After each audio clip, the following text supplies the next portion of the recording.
सम्बन्धीका कुनै पनि चेकअप न कि कोभिडै नभएको बिरामीलाई पनि न कि PCR चेकअपलाई पनि अहिले 2000 लिन्छन् भने हामी 1000 रुपैयाँमा 50% छुटमा यो काम सरकारले गर्ने काम हो। तर के त हामी एउटा प्राइभेट हस्पिटल भए पनि केही जनतालाई केही देशलाई सहयोग गर्न सक्छौँ कि भनेर एउटा चाहिँ के त सानो सहयोगको स्वरूप हामीले चाहिँ यो अभियान चलाएका छौँ। त्यस्ता व्यक्तिले यो मिडिया सुनेर बस्नुभएका छ भने कोभिडको कारणले गर्दा कोही पनि मर्न नपरोस्। 90% क्रिटिकल अवस्थामा 75 वर्षको बुवा मेगामा आउँदाखेरि हामीले नयाँ जीवन दिन सक्यौँ भने अन्य व्यक्तिलाई 100% सक्छौँ। हामीसँग एकदमै ठुलो सिनियर डाक्टर हुनुहुन्छ, न कि चेस्ट रोग विशेषज्ञ मतलब छाती रोग विशेषज्ञ पल्मोलोजिस्ट डाक्टर पङ्कज देव बडामारानी सरकारलाई भेन्टिलेटरबाट ब्याक गर्न सफल डाक्टरले नै प्रत्यक्ष हेर्नुहुन्छ, लगायतका टिमहरू हुनुहुन्छ। त्यसले गर्दा फेरि त्यस्ता व्यक्ति कसैले पनि के त पैसा नभएर मरणको शिकारमा पुग्न नपरोस्। त्यस्ता व्यक्तिलाई खाने, बस्ने, उपचार गर्ने, औषधि किन्ने, विभिन्न ल्याब टेस्ट गर्ने सम्पूर्ण निःशुल्क हुन्छ भन्दै यस मिडियाका उमा कापुरे अनि उहाँको पहिलाको श्रीमती चाहिँ बाटोमा नुहाउन जाँदाखेरि लडेर टाउको ठोक्यो अरे।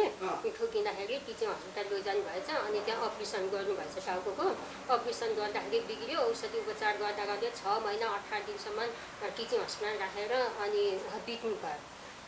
बित्नु भएपछि अनि मृत्युदण्ड कागजधरि बनेको छ। अनि त्यो बनेपछि मात्र मलाई बिहे गर्नुभएको। त्यही पनि मेरो श्रीमान यहाँ काठमाडौँको, म एउटा गाउँ गोर्खाको उता घेम्पे सालको हो। त्यसपछि मैले उहाँको सम्पत्ति देखेर म आएको पनि होइन अनि उहाँले मलाई देखेर ल्याउनु भयो। त्यहाँबाट जन्मेका बच्चाहरूलाई धरी मेगा हस्पिटलले 48 जनालाई चाहिँ के त उद्धार गरेर चाहिँ उपचार गरिसकेको हस्पिटल हो।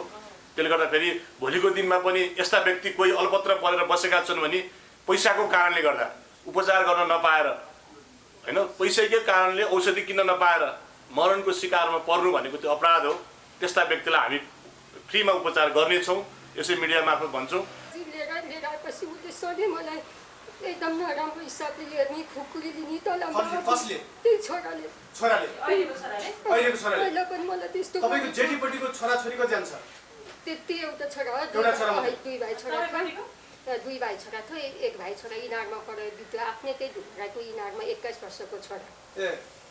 अनि यो चाहिँ कान्छो छोरो हो। मैले बेटी बाबालाई त यस्तो अलिक गाह्रो भएको छ के गर्ने भनेर फोन गरेँ।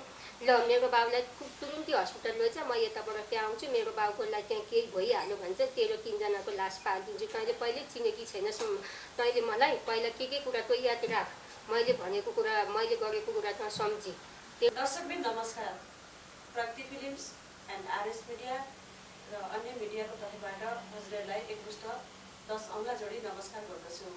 म आज कीर्तिपुरको मेघा हस्पिटलमा छु। मेघा हस्पिटलमा यस्तै एउटा ललितपुरको मेघा हस्पिटलमा छु। यहाँ अचानक एउटा खबर पाइयो र हामी यहाँसम्म आइपुगेका छौँ।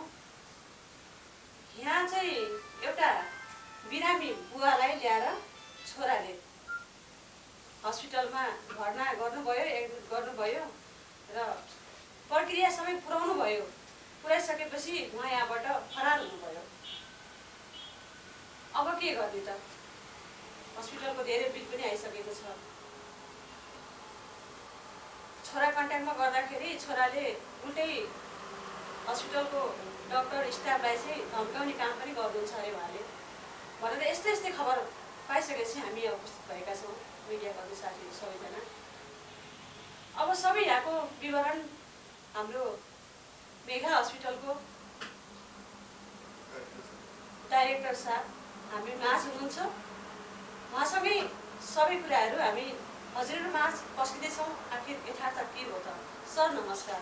नमस्कार। हजुरको शुभ नाम सर? म किशोर जङ्गराडा, यस मेघा हस्पिटलको सञ्चालक अध्यक्ष पनि छु। उहाँको बिरामीको विषयमा भन्नुपर्दा शिव प्रसाद काप्री बिरामीको नाम।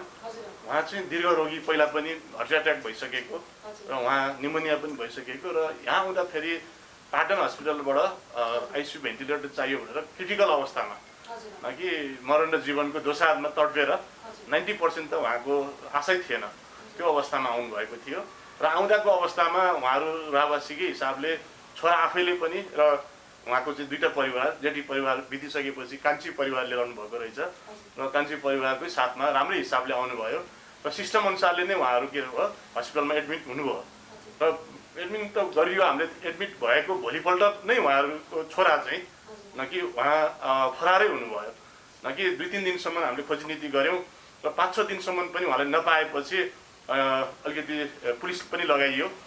पुलिसको तर्फबाट पनि बोलाउने काम भयो र विभिन्न तर्फबाट बोलाउने क्रममा उहाँहरू नआएको अवस्थामा उहाँहरूको चाहिँ के त आज 12 दिन उपचार क्रम अगाडि बढिरहेको छ। तर 50% रिकभर भइसकेको छ। बिरामीलाई हस्पिटलले कुनै पनि तर्फ रोकेको छैन। डाक्टर राउन्ड अब उहाँलाई गर्नुपर्ने ट्रिटमेन्ट कि हामी कहाँ चाहिँ सिनियर डाक्टर जुनियर डाक्टर सबैले हेर्न पर्ने कुराहरूमा चाहिँ रोकेको छैनौँ। पैसा नहुँदा पनि उपचार गरिराखेका छौँ एउटा मानवीय नाताले। र उहाँको रिकभर भइराखेको अवस्थामा हामीले सरकारी हस्पिटलमा पनि छ है अलिकति राम्रो भयो लैजानुहोस् भन्दा उहाँ हामीलाई यहीँ राम्रो भएको छ। हामी अन्त नपाएर सरकारी हस्पिटलबाटै आएको हो। अब हिजो पनि एउटा सरकारी हस्पिटलमा पठाइएको थियो, फेरि बेलुका फिर्ता आउनुभयो। होला सायद त्यहाँ कमी कमजोरीले गर्दा उहाँहरू पनि के त 4-5 चोटि भनिसक्यौँ रिकभर भइसकेको छ। अब सरकारीमा पनि केही गर्न सकिन्छ कि भनेर चाहिँ ट्राई गर्दा उहाँहरू यहीँ बस्न खुसी भएको कारणले गर्दा हामीले उपचार गरिराखेका छौँ। र छोरालाई धेरैचोटि नै बिन्ती भाउ गर्दा पनि उहाँ नआएको अवस्था छ। र हाम्रै नेपाल पुलिसको छोराको नाम के होला सर? प्रदीप कार्की काप्री प्रदीप काप्रे छोराको नाम काप्री प्रदीप काप्री। अनि उहाँले पेसागत रूपमा के गर्नुहुँदैछ? उहाँ चाहिँ सुन्नमा आएको अमेरिकन एम्बेसीको सेक्युरिटी गार्ड हुनुहुन्छ अरे। र उहाँको आफ्नै पनि राम्रो घर, राम्रो जमिनमा बनेको घर, न कि त्यो बुवाको नाममा घर थियो अरे। त्यसलाई फकाइ गरेर उहाँले चाहिँ के त आफ्नै नाममा उहाँले चाहिँ नामसारी गरी भइसकेको छ अरे। र बुवा आमाको चाहिँ बिचल्ली हालत रहेछ, भाडामा बस्नु हुँदो रहेछ आफ्नो घर हुँदै पनि। अनि त्यसले गर्दा फेरि उहाँहरूसँग उपचार गर्ने पैसा कति पनि छैन भनेर उहाँको चाहिँ आमाले वाहवासी गरेर बिन्ती भाउ गर्नुभयो। र उहाँहरूसँग हामीले कहिले पनि टेन्सन टर्चर पैसा ल्याउनु चाहिँ नभनिकन। आर्थिक अवस्था कमजोरी पनि होइन। पहिलाको अवस्थामा उहाँहरूको आर्थिक स्थिति राम्रै रहेछ, तर भएको सम्पत्ति सबै छोराले नै त्यही त छोराले गर्न चाह्यो भने छोराले गर्न चाहे मजाले छोरासँग छ नि त होइन। यहाँ त गद्दारी कसले गर भन्दा छोराले गर्यो। छोराले गर्यो सम्पत्ति कमाएको पनि उसले खाइदिने, सबै आफ्नो नाममा गराउने, लास्टमा बाबामाको यस्तो बिचली गरे हिजो त पाइएन। फेरि उहाँलाई कन्ट्याक्टमा ल्याउनु खोज्दाखेरि के भयो कुरा? कन्ट्याक्टमा हाम्रै तर्फबाट पनि हस्पिटलका म्यानेजमेन्टले चाहिँ धेरैचोटि फोन गर्नुभयो। किशोर तिवारी जो चाहिँ म्यानेजमेन्ट हुनुहुन्थ्यो उहाँले गर्दा पनि अलिकति राम्रो हिसाबले बोल्नु भएन। त्यसपछि हाम्रो अधिकार त होइन, कानुनभन्दा ठुलो हामी त होइनौँ। अनि पुलिसलाई खबर गरियो, पुलिसले गर्दा पनि तपाईँ पुलिस लाएर धम्क्याउने मानव अधिकारमा हालिदिन्छु, उल्टो नै हामीप्रति नै उहाँले चाहिँ के त यो गरिदिन्छु त्यो गरिदिन्छु अलिकति गुन्डागर्दी दादागिरी हिसाबले चाहिँ धेरै पटक उहाँले गरेपछि अन्तिम उपाय नलाएर राजन थापा सरलाई चाहिँ हामीले चाहिँ 2-3 चोटि नै भनिसकेका थियौँ। आजभन्दा 1 हप्ता पहिलादेखिको 2-3 चोटि भन्दा आज तपाईँहरूसँग भेट्न पायौँ। अब उहाँहरूको केही उद्धार होस्, उहाँहरूको राहत होस्, उपचार अझै गर्न बाँकी छ भन्ने चाहिँ हाम्रो चाहिँ चाहना हो। र राहत त एउटा अर्को बाटो भयो, किनकि नेपाली मनहरू धेरै छन्, सहयोग गर्लान् होइन, उपचार भएको सम्भव हुन्छ यतिको हामी आइसकेपछि। तर मलाई जहाँसम्म लाग्छ त्यो छोरालाई खोजेर ल्याउनु पर्ने अवस्था आइरहेको छ, यसमा के गर्ने होला? छोरालाई अझै पनि मिडिया मार्फत म के भन्न चाहन्छु भन्दा यस्तो किसिमको छोरा चाहिँ कुनै पनि बाबुआमाले नपाओस् पनि। र आफ्नै बुवाको अवस्था दयनीय अवस्था हुँदा 90% क्रिटिकल हुँदा फेरि छोडेर भाग्ने छोरा कुनै पनि एउटा नैतिक पतन भयो। उल्टो पुलिसलाई धम्की दिने मानवीय भएन नि त, उसको त पुरा आफ्नो पावर चलाए जस्तो भयो। आखिर गर्न खोजेको के त उसले? त्यसले गर्दा फेरि उस्तै हस्पिटल भएको भए हस्पिटलले राख्थेन, किन भन्दा धेरै उपचारमा लाग्ने खर्चहरू डिपोजिटको सिस्टम हुन्छ, विभिन्न हुन्छ। तर पहिला जे गर्नुभयो त्योभन्दा पछि 1 रुपियाँ पनि उहाँले थप्नु भएको छैन। तर कुनै पनि ल्याब टेस्टदेखि लिएर डाक्टर राउन्डदेखि लिएर कुनै पनि कुरामा चाहिँ उहाँलाई अक्सिजन दिनुपर्ने कुराहरू अहिलेसम्म अक्सिजन दिइराखेका छौँ, कुनै पनि कुराहरू रोकेको अवस्था छैन। यदि त्यस्तै हस्पिटल थियो भने उहाँको के त मरणको अवस्था हुन पुग्थ्यो। तर हामीले चाहिँ मेगा हस्पिटलले हामीले अस्ति मात्रै पनि मैले एउटा भिडियो लिएको छु, एकदम जलेर पेट्रोलले जलेर चाहिँ शरीरले छेदविच्छेद। अब अलि दिन हस्पिटल नपुगायो भने चाहिँ उसको चाहिँ एउटा शरीर पुगेर जाने अवस्था थियो। हस्पिटलले 40,000 रुपियाँ सकिएपछि तिमी घरमा एउटा रेस्ट गर भनेर पठाइदिएछ त्रिपुर हस्पिटलले होइन। आज हजुरले यतिसम्म गरेर उहाँहरूलाई त सक्दो सुविधा दिएर राख्नु भएको छ, मिडिया गुहार्नु भएको छ। सायद त्यो हस्पिटलले मिडिया गुहारेको भए आज त्यो दिदीको त्यस्तो अवस्था पनि आउँथेन होला। यो हजुरले एकदमै राम्रो काम गर्नुभएको छ। यो हस्पिटलप्रति म चाहिँ एकदम आभार प्रकट गर्दछु होइन, एकदमै धन्यवाद दिन चाहन्छु हजुरलाई। साथसाथै अहिले चाहिँ उहाँको अहिलेसम्मको बिल कति आइरहेको छ? बिलिङ त भइसकेको अवस्था छैन, तर अन्दाजी 3 लाखको हाराहारीमा आउँछ। अन्दाजी भन्नु त्यसमा पर्यो। के कति डिपोजिट यसमा छ? त्यसमा 1.5 लाख रुपियाँ पहिला नै डिपोजिट गर्नुभएको थियो। हजुर त्यो चाहिँ पहिलाकै डिपोजिट हो। हजुर त्यसपछि उहाँले आएर सिस्टमले नै गरेर जानुभएको हो। तर त्यसपछि चाहिँ सम्पर्कविहीन भइदिएर अब न चाहिँ फोन उठाउनुहुन्छ न 1 रुपियाँ थप्नुहुन्छ। हाम्रो चाहिँ प्रत्येक 5 दिनमा चाहिँ पैसा थप्ने सिस्टम थियो। 15 गते फेरि 4.5 लाख हुन पुग्छ एभरेजमा चाहिँ। हाम्रो चाहिँ के त 15 दिनमा 4.5 लाखको बिल आउँछ। अहिले मिडियामा देखाएको छु कि 18 दिनमा 40 लाख आयो भन्छन्। हामी कहाँ चाहिँ 25 देखि 35 हजार रुपियाँ पर डे आइसियुमा बस्दाखेरि त्यो चाहिँ सम्पूर्ण कुराहरूको अक्सिजनको भयो, डक्टर राउन्डको भयो, ल्याब टेस्टको भयो, एक्सरेको भयो, सम्पूर्ण कुराहरूको एभरेजमा चाहिँ के त 30-35 हजार म्याक्सिमम, थोरैमा 20-25 हजार रुपियाँ बिल आउँछ। त्यसले गर्दा फेरि उहाँको चाहिँ हामीले 5 दिनमा 1.5 लाख रुपियाँ लिने सिस्टम थियो। पहिलो 5 दिनको उहाँले दिनुभयो र दोस्रो 5 दिनको माग्दाखेरि उहाँ सम्पर्कविहीन हुनुभयो। अब अहिले तेस्रो 5 दिनकोमा चलिरहेको छ, 12-13 दिनमा चलिरहेको छ अहिले। गर्दाखेरि 3-3.5 लाख हाराहारीमा बिल भएको छ। त्योभन्दा पनि के त उहाँ सम्पर्कमा आइदियो भने हामी पनि छुट गर्छौँ होइन। पैसा नहुनेको लागि म आफै व्यक्तिगत म 40 हजार रुपियाँ म छुट गर्छु, म पैसा दिन्छु होइन। तर के त कम्तीमा पनि आएर आफ्नो बुवा आमा होइन आफ्नो नाता गोता भनेर चाहिँ उहाँले एउटा राम्रो रेस्पोन्स गरिदिनु भयो भने मलाई लाग्छ त्यो सबैभन्दा राम्रो हुने थियो। पक्कै पनि उहाँको छोराले यद्यपि हामीलाई सुन्दै हुनुहुन्छ हेर्दै हुनुहुन्छ भने होइन, तपाईँले यो गरेको काम के छ भने एकदमै तपाईँ आफ्नो ठाउँमा अप्ठ्यारोमा पर्नुभयो होला, अलग कुरा हो। त्यो कुरा पनि हामीसँग राख्नुहोस्, हामी पनि मानवै हो, बुझिहाल्छौँ कुरा होइन। त्यो कुरा राख्ने हो। यस्तो पऱ्यो मलाई त यस्तो परिस्थिति परेको हुनाले म आउन सकिनँ, उपस्थित हुन सकिनँ, यद्यपि तपाईँको केही छ भने राख्नुहोस् म पनि भन्न चाहन्छु। होइन भने यसरी उल्टै हस्पिटलमा ल्याएर एडमिट गराउने प्लस फेरि उल्टै हस्पिटललाई धम्की दिने, प्रशासनलाई धम्की दिने, उहाँले चाहिँ एकदम गैर कानुनी काम गरिराख्नु भएको छ। आफ्नो बाबामा होइन भने होइन भन्नुहोस्, आएर क्यामेराको अगाडि मेरो बाबामा होइन भन्नुहोस्, हो भने चाहिँ शब्द गर्नुहोस्, नसके हामी सहयोग गर्छौँ होइन। अब अन्तिममा संसार कसैले केही सोध्न चाहनुहुन्छ होइन? सर त्यसो भयो अब चाहिँ हजुरहरूको प्रोसेस के हुन्छ त? यतिका जेलसम्म त राख्नुभयो, अघि पनि हजुरले भन्नुभयो रिकभर भइसकेको छ, उहाँहरूलाई चाहिँ गरे पनि हुन्छ भन्ने जस्तो एउटा तपाईँको भाव भयो होइन। यो अवस्थामा चाहिँ अब तपाईँको फर्दर हुन्छ नि, अबको प्रोसेस चाहिँ के गर्नुहुन्छ? होइन गए नै हुने अवस्था भइसक्नु भएको छैन, अक्सिजन दिइराखेको छ। तर पहिलाको भन्दा धेरै राम्रो भएको छ, 50% राम्रो भइसकेको छ। पहिला 90% क्रिटिकल हुनुहुन्थ्यो भने अहिले 50-50मा हुनुहुन्छ होइन। भनेको मतलब धेरै राम्रो भइसकेको अवस्था छ। अहिले घन्टामा कति अक्सिजन युज भइरहेको छ? उहाँलाई 5 को दरले लगाएको छौँ। यसको मतलब 3 घन्टालाई पुग्छ एउटा ठुलो सिलिन्डरले। अबको प्रोसेस चाहिँ एकचोटि भनिदिनुहोस्। अबको प्रोसेस भनेको यदि कहीँबाट कतैबाट राहत भएछ भने आफ्नो ठाउँमा राम्रै भयो होइन। यदि कहीँबाट कतैबाट भएन भने पनि एउटा मानवीय नाताले हस्पिटलले सक्दो छुट गर्नेछ होइन। अब कहीँ कतै दाताहरूबाट सहयोग हुन्छ भने आफ्नो ठाउँमा ठिक छ, नभए मैले 40 हजार रुपियाँ त मैले भनिसकेँ, हस्पिटलले डिस्काउन्ट गरिदिने अथवा सहयोग गरिदिने त्यो पनि मैले बाचा गरिसकेको छु होइन।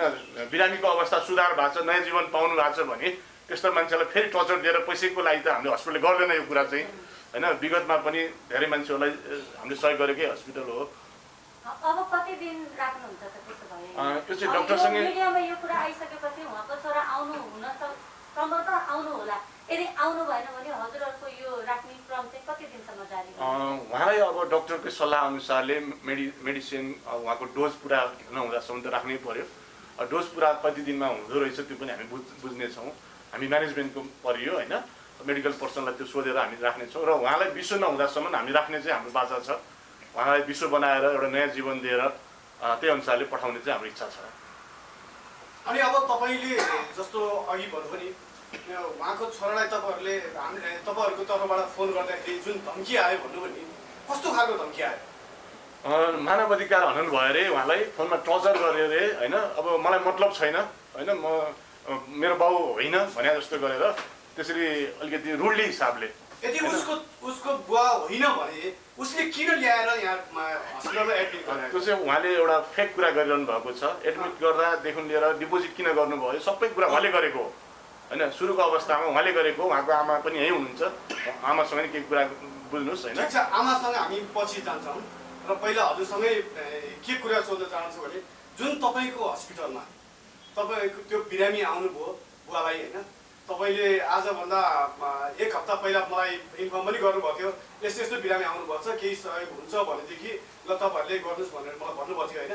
अनि मैले चाहिँ अहिले यो जुन हस्पिटलमा बेडहरू मिलाउने काम गरेको भएर मैले विभिन्न हस्पिटलमा फोन गरेँ। मैले पनि गभर्मेन्ट हस्पिटलको लागि टार्गेट बनाएर मैले ट्रमामा पठाउनको लागि अहिले पनि ट्रमामा म लगेर राख्ने कुरा भइरहेको छ उहाँ।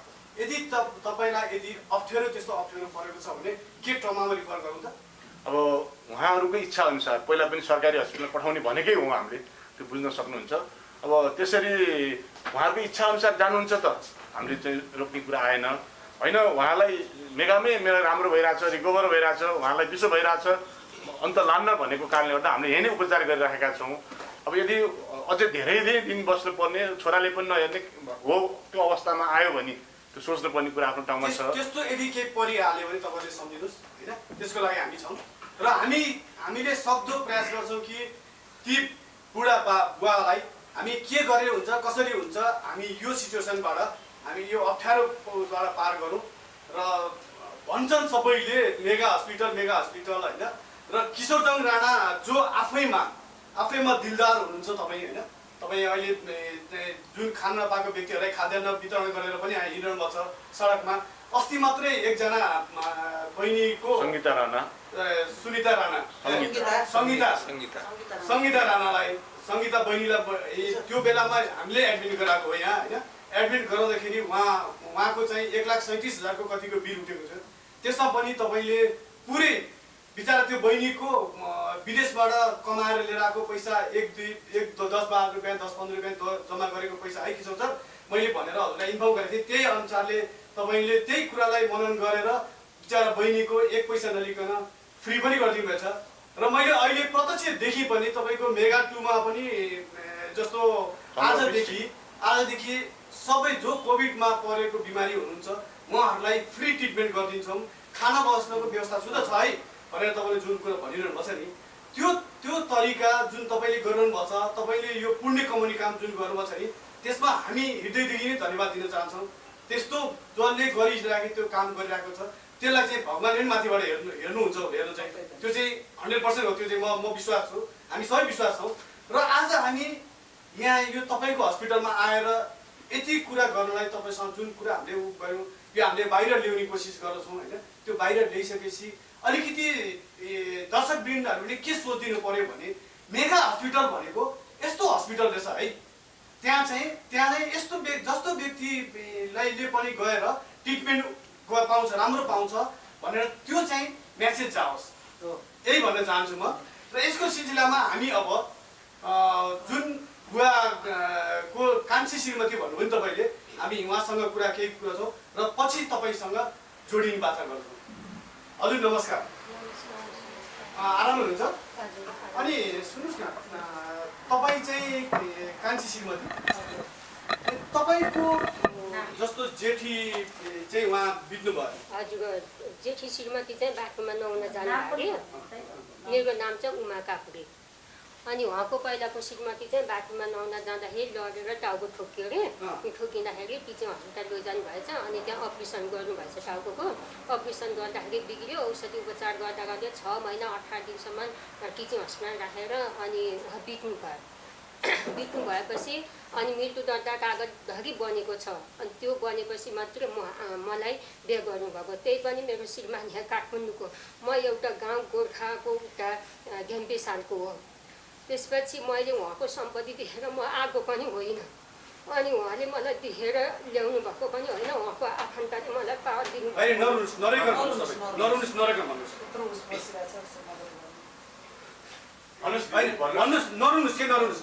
तपाईँहरूको त्यस्तो समस्याको समाधान हामी गर्छौँ, नरुनुहोस्।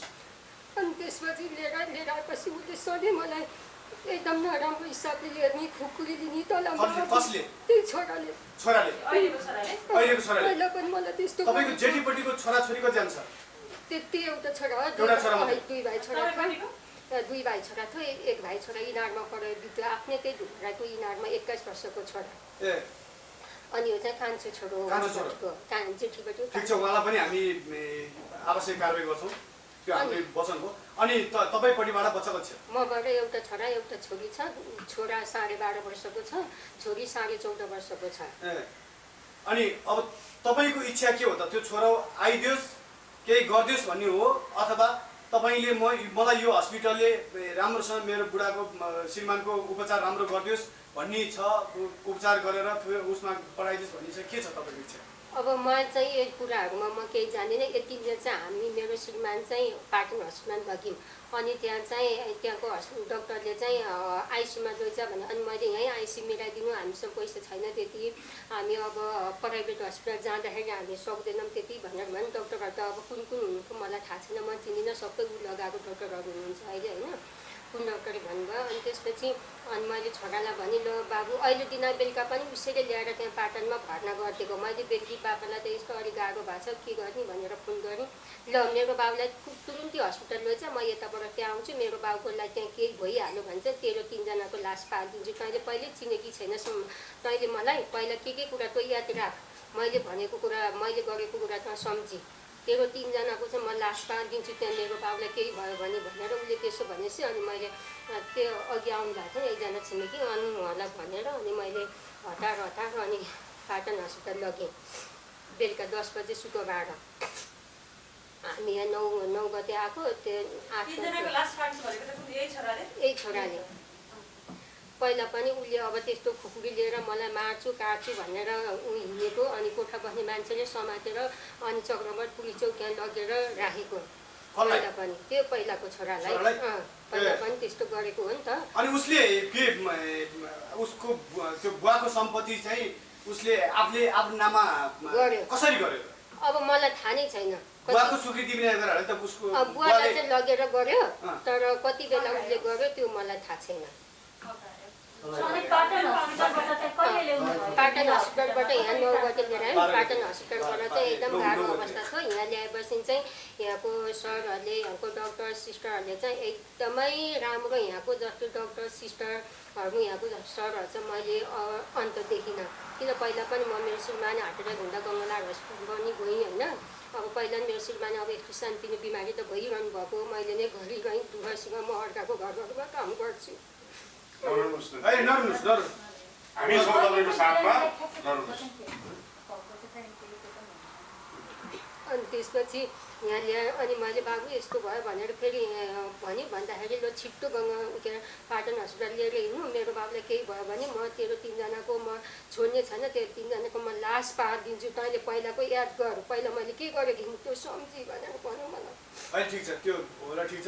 अनि अहिले बिमारीलाई कस्तो छ? अहिले बिमारी एकदमै यहाँको मिहिनेत, त्यहाँको डक्टर सिस्टर यहाँको सरहरूको मिहिनेतले एकदमै बिमारी उठ्ने हिँड्ने खाने बोल्ने हुनुभएको छ। हिजोबाट अक्सिजन पनि डक्टरले हटाइदिनु भएको छ। अनि बिरामीलाई भएको के हो? बिमारीलाई भएको चाहिँ बुधबारसम्म ठिकै हुनुहुन्थ्यो, अनि बिहिबार बेलुकीबाट चाहिँ उहाँ हात खुट्टा लुलो भयो भनेर सुत्नु भयो, ज्वरो पनि आएन, टाउको पनि दुखेको होइन, उहाँलाई सिर्फ हात खुट्टा लुलो भयो भनेर उहाँ टोइलेट जान उठ्न हिँड्न बोल्न सक्नु भएन, अनि खान सक्नु भएन। उहाँलाई कोभिड लाग्यो? हजुर, अनि पाटन हस्पिटल जाँदाखेरि त्यही भन्नुभयो। अनि भनेपछि यहाँ ल्याएपछि धेरै राम्रो उठ्न, अब त्यस्तो अब मैले पहिला देख्दाखेरि चाहिँ उहाँ बस्नुहुन्छ जस्तो मलाई पनि लागेको थिएन। अनि तर यहाँ ल्याएपछि यहाँको डक्टर सिस्टर यहाँको सरहरूले चाहिँ धेरै राम्रो गरेर उहाँ थोरै दिनमा पनि त्यति धेरै उमेरको मान्छे हुनुहुन्छ, 75 वर्षको हुनुहुन्छ अहिले मेरो श्रीमान। अनि त्यति अब अहिले हामी 12 दिन भयो, 12 दिनमा नै उहाँको चाहिँ एकदमै धेरै सुधार, अरू बिमारी हुँदा पनि, तर मेरो बिमारीलाई उहाँले चाहिँ यो एउटा पीडित नारी रहेछ भनेर उहाँले चाहिँ धेरै केयर गरिदिएको कारण चाहिँ मेरो श्रीमान छोटो समयमा नै उठेर छिटै बोल्न हिँड्न गर्न सक्नुभयो। हिजोबाट अक्सिजन पनि डक्टरले छुट्याइदिनु भयो, अब 2-4 दिन अब राखेर हेरौँ, अनि कस्तो हुन्छ ठिक भयो भने चाहिँ घर पठाउँछौँ भनेर हिजोको त्यो भन्नुभयो। अनि तपाईँको बिमारीलाई यो कोभिड फेरि टेस्ट गराएर नेगेटिभ आइसक्यो? हजुर, हिजो गराएको, हिजो नेगेटिभ नै आइसक्यो। हजुर, भनेपछि अहिले खाना खानुहुन्छ अलिअलि? हजुर, अलिअलि खाना खानुहुन्छ, त्यति धेरै मन त गरेर खानुहुन्न, तैपनि अब मैले कर गरेँ अलिअलि चाहिँ आफ्नो उसले चाहिँ अलिकति चाहिँ खानुहुन्छ, 2-4 गाँठ चाहिँ राम्रोसँग खानुहुन्छ। खानाको लागि पनि सबै हेरबाट सुविधा दिइराख्नु भएको छ सरकारले? खाना चाहिँ उहाँको घरबाटै आइरहेको छ, मैले नै काम गरेर गएर भनेर चाहिँ मेरो श्रीमान तपाईँको आफ्नै घर हो कि यहाँ? यो त बानमा बाह्र बस्नु बालमा त्यही त पहिलाको घर त ऊ 12 आना जग्गा थियो, 8 आनामा भएको घर चाहिँ त्यो छोरा लियो, 4 आना जग्गा चाहिँ मेरो श्रीमानले बेचेर ऋण तिरेर अनि त्यही पैसाले अहिलेसम्म अब यताउति अब श्रीमान कतिचोटि बिमार हुनुभयो मैले अहिले भने अब मेरो बच्चाहरू सानसाना अनि फेरि सुत्केरी अनि त्यो अवस्थामा चाहिँ हामीले औषध उपचार गर्दा त्यो चाहिँ सिद्धि अब अहिले चाहिँ म के भन्न चाहन्छु उसले सधैँ अब हस्पिटलभरि त्यसरी धम्काउँछ मलाई पहिला त्यस्तो गरिसकेको हो फेरि पनि उसले भनेको छ अनि मेरो 3 जनाको चाहिँ म सुरक्षा पनि पाऊँ भनेपछि तपाईँले को चाहना चाहिँ अब मेरो हस्बेन्डलाई श्रीमानलाई त निको हुन्छ नै हुन्छ तर हाम्रो पनि सुरक्षा ज्यानधनको सुरक्षा हुनु पर्यो भन्ने कुरा तपाईँको भनाइ त हजुर किन उसले त्यस्तो गरे पनि हो पहिला अहिले पनि उसले बोल्यो अब यत्रो हस्पिटल धरि उसले बोलेछ भनेदेखि उसको निम्ति त म त एउटा केही पनि होइन झन् अनि उसले त अहिले ठिक छ त्यो तपाईँले चिन्ता गर्नु पर्दैन त्यसको लागि राज्य छ कानुन छ होइन तपाईँले त्यति पिर लिनु पर्दैन त्यसको लागि जसले जहाँबाट लड्न सकिन्छ हामीहरू पनि लडौँला त्यसको लागि तपाईँहरू नगर्नुहोस् र अब हामी अन्तिममा आइपुगेका छौँ किशोर सर तपाईँले जुन अहिले उहाँको पीडितको जुन रुवाई मैले सुनिहालेँ होइन हामीहरूले सुनिहाल्यौँ त्यो होइन जुन रुवाई छ नि रुवाईलाई तपाईँले जुन आँसु पुस्ने जुन काम गर्नुभएको छ यो धेरै राम्रो काम गर्नुभएको छ तपाईँलाई धेरै धेरै धन्यवाद पनि होइन र म अर्को कुरा के भन्न चाहन्छु भने तपाईँले त्यो बिमारीलाई जुन बेला तपाईँले यो बिमारी यहाँबाट उता डिस्चार्ज भएर जानुहुन्छ नि त्यो बेलासम्ममा जे जस्तो पर्छ तपाईँले त्योसँग सहयोग गर्नुहोस् होइन त्यसपछि के गर्नुपर्छ फर्दर त्यसको प्रोसेस के हो प्रशासनपट्टि के गर्नुपर्छ त्यो हामीहरू तर्फबाट पनि गरौँला होइन त्यो गरौँला तर उहाँको भनाइ छ जुन रोइरहनु भएको छ अहिले उहाँ होइन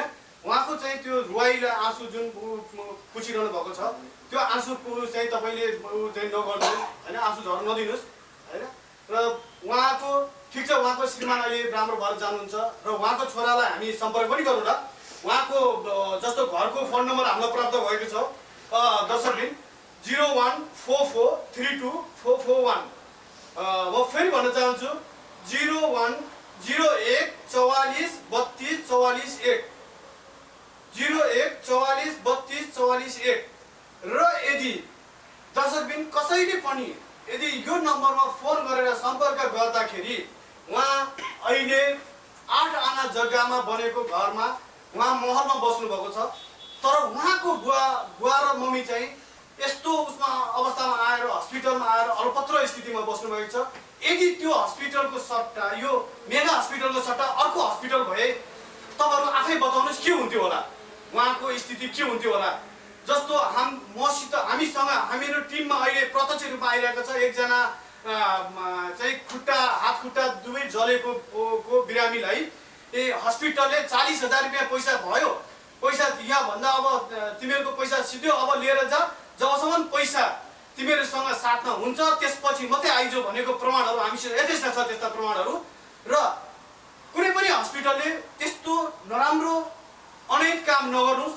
किनभने हस्पिटलहरु पनि एउटा सेवाको धर्ममा खोलेको हो सेवा गर्नुस् र सेवा गर्दाखेरि मेवा मिल्छ भन्ने उखानै छ बुढापाकाको भनाइअनुसार र त्यसको सिलसिलामा फेरि म तपाईहरुलाई यो नम्बर अवगत गराउन चाहन्छु जुन तपाईहरुले यो विभिन्न मिडियाहरु हेरेर बस्नु भएको छ त्यो मिडियाहरु मार्फत तपाईहरुले यो भिडियोलाई अन्तिमसम्म हेर्दिनुस् र यो नम्बरमा फोन गर्नुस् तपाईहरुले तारन्तार 0144324441 उहाँलाई चाहिँ फोन गरेर भन्नुस् तपाईको बुवा यस्तो अवस्थामा छोड्नु भएछ तपाई आफ्नो महलमा बस्नु भएको छ यो काम ठीक होइन भनेर तपाईहरु दर्शकबिनले पनि यो सम्झाउनुस् भन्न चाहन्छु अब हामी कार्यक्रमको अन्त्यमा छौं हैन र त्यसमा अब यही हो कुरा उहाँको जुन आँसु हामीले देख्यौं उहाँ यस्तो रुनु भएछ पीडा भइरहेछ जुन मेगा हस्पिटलको परिवारले जुन काम गर्नु भएको छ त्यो सराहनीय छ धेरै राम्रो काम गर्नुभएको छ र यस्तो काम चाहिँ कसैले पनि गर्दैन भन्ने कुरा हामीले प्रत्यक्षबाट पनि सुन्यौं हामीले र त्यसको लागि धन्यवाद किशोर सर थ्यांक यू अब सर हामीले तपाईको अन्तिममा के भन्ने इच्छा छ मेरो केही कुराहरु राख्न चाहन्छु अब जुन दिन उहाँहरु आउनुभयो त्यो दिनको अवस्थामा 90% क्रिटिकल मैले भनिसके 10% मात्र बाँच्ने आशा थियो कि पाटन हस्पिटलले पनि के त क्रिटिकल अवस्था छ, हामी कहाँ हुँदैन भनेर पठाएको अवस्था हो र उहाँहरू रुँदै भौतारिँदै आउनुभयो। सिस्टम अनुसारले नै बस्नुभएको थियो, तर के त सिस्टम अनुसारले बसेर उहाँ त्यसरी भाग्नुहुन्छ भने त्यो एकदमै नराम्रो कुरा। र त्यसरी चाहिँ उहाँको छोरा जो चाहिँ साँच्चीकै आफ्नै बुवा हो भने त्यो अपराधै हो भन्छु म। आफ्नो बुवालाई त्यसरी चाहिँ लथालिङ्ग त्यसरी व्यवहारिक हिसाबले छोडेर भाग्नु एकदमै नराम्रो हो। त्यसले गर्दा उहाँलाई जसरी हुन्छ पैसा नतिरुन् बरु, तर के त हामीले ल्याएर एकचोटि उभ्याएर उहाँलाई चाहिँ के त केही न केही हामीले चाहिँ कुरा गर्नै पर्ने हुन्छ। र मैले के भन्न चाहन्छु भन्दा उहाँ बुवा 75 वर्षको, उहाँ भनेको वृद्ध न कि हाम्रो चाहिँ बुवा बाजेको उमेरको हुनुहुन्छ। उहाँ हाम्रो पुर्खा हो। पुर्खालाई सम्मान स्वरूप हामीले भोलिको दिनमा पनि लागेको उपचारहरू गर्दै जान्छौँ। ठिक छ, कहीँबाट पैसा आएन भने पनि पैसा आउने आशाले मात्र उपचार गरेको होइन। मैले उहाँलाई भनिदिएको छु, तपाईँले 1 रुपियाँ पनि मलाई दिनु पर्दैन, उहाँलाई मैले भनिदिइसकेको छु। तर के त भन्दा उहाँले कहीँबाट ल्याउन सक्नुहुन्छ, छोरालाई ल्याउन सक्नुहुन्छ भने हस्पिटल हो, यो पनि एउटा संस्थाले आफ्नो ठाउँमा 40-50 हजार रुपियाँ डिस्काउन्ट गर्ने कुरा थियो। र अझै पनि म के भन्न चाहन्छु भन्दा यसै मिडिया मार्फत कहीँबाट केही राहत नआए पनि 50औं जनालाई निःशुल्क उपचार गरेको यस परोपकारी मेगा हस्पिटलले उहाँको सम्पूर्ण उपचार निःशुल्क नै गरिदिनेछ। र त्यति मात्र होइन कि मेगा हस्पिटलमा अन्य व्यक्तिहरू जो चाहिँ के त सडकमा हिँड्ने मनोरोगीहरू न कि कयौँ कसको छोरा, कसको बुहारी, कसको बुवा केही पनि थाहा नपाएका व्यक्तिहरू त्यसरी चाहिँ के त अलपत्र परेर बसेका, न कि रातिको अवस्थामा आगो तापेर बस्दा अर्को चाहिँ केटा मान्छेले रेप गरेर चाहिँ एचआइभी लागिसकेका आइमीहरू, त्यहाँबाट जन्मेका बच्चाहरूलाई धरी मेगा हस्पिटलले 48 जनालाई चाहिँ के त उद्धार गरेर चाहिँ उपचार गरिसकेको हस्पिटल हो। त्यसले गर्दाखेरि भोलिको दिनमा पनि यस्ता व्यक्ति कोही अलपत्र परेर बसेका छन् भने पैसाको कारणले गर्दा उपचार गर्न नपाएर होइन, पैसाकै कारणले औषधि किन्न नपाएर मरणको शिकारमा पर्नु भनेको त्यो अपराध हो। त्यस्ता व्यक्तिलाई हामी फ्रीमा उपचार गर्नेछौँ, यसै मिडिया मार्फत भन्छौँ। र वृद्धा भनेको हाम्रा पुर्खा हुन्, उहाँलाई हामीले सम्मान गर्नुपर्छ। र विश्व भएर गइसकेका कोही वृद्धा बुवा आमाहरू हुनुहुन्छ भने होइन, जस्तै इक्जाम्पलको लागि हामीले 700 रुपियाँमा हामीले चाहिँ अल्ट्रासाउन्ड गर्छौँ। वृद्धा बुवा आमा त्यस्ता कोही व्यक्ति हुनुहुन्छ र कोभिड भएको तर के त विश्व भएर नेगेटिभ आएर घर गएका व्यक्तिहरू र कोभिडले चाहिँ धेरैलाई सास फेर्न गाह्रो भइरहेको अवस्था छ, धेरैलाई हिँड्न तागत नआएको, हातखुट्टा लुलो भएको अवस्था छ। त्यस्ता व्यक्तिलाई फेरि चेक गर्न आउँछु भन्नुहुन्छ भने मैले भनिहालेँ 70 वर्ष कटेका वृद्ध बुवा आमालाई सम्मान स्वरूप 60% छुटमा सम्पूर्ण चेकअप डायग्नोस्टिक मतलब यो हामीले ल्याबको टेस्टहरू, एक्सरेहरू, विभिन्न सिबिसीहरू सम्पूर्ण चेकअप चाहिँ के त 60% छुटमा वृद्ध बुवा आमाहरूलाई गर्नेछौँ। र कोभिडको महामारीले गर्दाखेरि देशै लथालिङ्ग भएको अवस्था छ होइन, सम्पूर्ण घरमा चाहिँ के त लक गरेर बसेको अवस्था छ। कोभिडले ढोका गोर कोभिडको सम्बन्धीका कुनै पनि चेकअप, न कि कोभिडै नभएको बिरामीलाई पनि, न कि पिसिआर चेकअपलाई पनि अहिले 2000 लिन्छन् भने हामी 1000 रुपियाँमा 50% छुटमा चाहिँ के त सम्पूर्णलाई उपचार गर्ने म यही मिडिया मार्फत बाचा गर्दछु। र त्यति मात्र नभइकन अन्य पनि मैले कुराहरू जान्न चाहन्छु कि पैसै नभएर अल्पत्र भएर के त विभिन्न ठाउँमा चाहिँ पिसिआर पोजिटिभ आएका, यसको मतलब कोभिड लागेका व्यक्तिलाई 1 रुपियाँ पनि नलिकन, पैसा छैन भने 1 रुपियाँ पनि नलिकन सम्पूर्ण उपचार पनि हामी मेगा हस्पिटलको टिमले चाहिँ के त आजको दिनबाट लागू हुने गरी गर्ने बाचाका साथ सम्पूर्ण मान्छेहरूले चाहिँ के त बाँच्न पाउनुपर्छ। यो काम सरकारले गर्ने काम हो, तर के त हामी एउटा प्राइभेट हस्पिटल भए पनि केही जनतालाई केही देशलाई सहयोग गर्न सक्छौँ कि भनेर एउटा चाहिँ के त सानो सहयोगको स्वरूप हामीले चाहिँ यो अभियान चलाएका छौँ। त्यस्ता व्यक्तिले यो मिडिया सुनेर बस्नुभएका छ भने कोभिडको कारणले गर्दा कोही पनि मर्न नपरोस्। 90% क्रिटिकल अवस्थामा 75 वर्षको बुवा मेगामा आउँदाखेरि हामीले नयाँ जीवन दिन सक्यौँ भने अन्य व्यक्तिलाई 100% सक्छौँ। हामीसँग एकदमै ठुलो सिनियर डक्टर हुनुहुन्छ, न कि चेस्ट रोग विशेषज्ञ मतलब छाती रोग विशेषज्ञ पल्मोलोजिस्ट डाक्टर पङ्कज देव बडामारिनी सरकारलाई भेन्टिलेटरबाट ब्याक गर्न सफल डक्टरले नै प्रत्यक्ष हेर्नुहुन्छ, लगायतका टिमहरू हुनुहुन्छ। त्यसले गर्दाखेरि त्यस्ता व्यक्ति कसैले पनि के त पैसा नभएर मरणको शिकारमा पुग्न नपरोस्। त्यस्ता व्यक्तिलाई खाने, बस्ने, उपचार गर्ने, औषधि किन्ने, विभिन्न ल्याब टेस्ट गर्ने सम्पूर्ण निःशुल्क हुन्छ भन्दै यस मिडियाका हाम्रा राजन सर लगायत म्यामहरू सम्पूर्ण टिमलाई चाहिँ एकदमै धन्यवाद। Thank you. अन्त्यमा छौँ सर, अब धेरै हजुरले अहिलेसम्म मैले हजुरको कुरा सुने, जुन हजुरले भन्नुभयो एउटा राज्यले गर्ने काम, राज्यले त अहिले केही पनि गरेको छैन। हेर्नुहोस्, दुःख दिने बाहेक अरू केही पनि गरेको छैन। सडकमा दिनभरि मान्छेलाई रोडमा उभ्याएको छ, अनावश्यक दुःख दिएको छ, जसले एउटा हामीले एउटा मिडियाकर्मीलाई पनि मलाई पनि कतिचोटि परिसक्यो होइन, एउटा खानाको पोको लिएर जाँदै गर्दाखेरि रोकेर दिनभरि त्यो रोडमा खाना पनि कुहिसकेको छ क्या, मतलब बासी गनाइसकेको छ यो गर्मीमा होइन। त्यस्तो दुःख दिइरहेको छ, राज्यले केही गरेको छैन। राज्यले गरेको भए आज जनताको यस्तो अवस्था पनि हुन्थेन। र हजुरले किशोर सर एकदमै राम्रो काम गर्नुभएको रहेछ। ढिलै भए पनि हजुरसँग भेट भयो, एकदमै खुसी लाग्यो मलाई पनि। हजुरको यो कुराकानी सुन्दाखेरि मलाई एकदमै आनन्द लाग्यो। संसारमा आज यस्ता व्यक्ति पनि रहेछन् होइन, जुन व्यक्तिले कसैको परवाह गर्दैन भने आज हजुरले सबैको लागि सोचिराख्नु भएको छ। अब बुवालाई नि भनिसक्नु भयो, कसैबाट राहत आएन भने पनि म गरिदिन्छु भनेर भन्नुभएको छ। अन्यलाई पनि हजुरले सन्देश दिनुभएको छ, कोही तर्पेर नमरौँ, अकालमा मृत्यु नहोस् पैसाकै कारणले। आज कतिपय हस्पिटलको बेडमा दिनको 60,000 बेड चार्ज पनि भनेको सुन्नमा आइराखेको छ होइन। एकदमै हजुरले गरेको यो धेरै राम्रो काम छ सर, हजुरलाई धेरै धेरै धन्यवाद दिन चाहन्छु। आगामी दिनमा पनि यस्तै कामहरू गर्दै अगाडि बढ्नु होला र हाम्रो साथ सपोर्ट हजुरलाई अनिवार्य रहनेछ र कुनै प्रकारको हेल्प चाहियो भने हामी तपाईँलाई एकदमै लागि परेर गर्नेछौँ। धेरै धेरै धन्यवाद छ सर। हामी हजुरसँग छुट्टिन्छौँ अहिले, फेरि पनि बिदा हुन्छौँ अहिलेलाई, फेरि भेटौँला है त।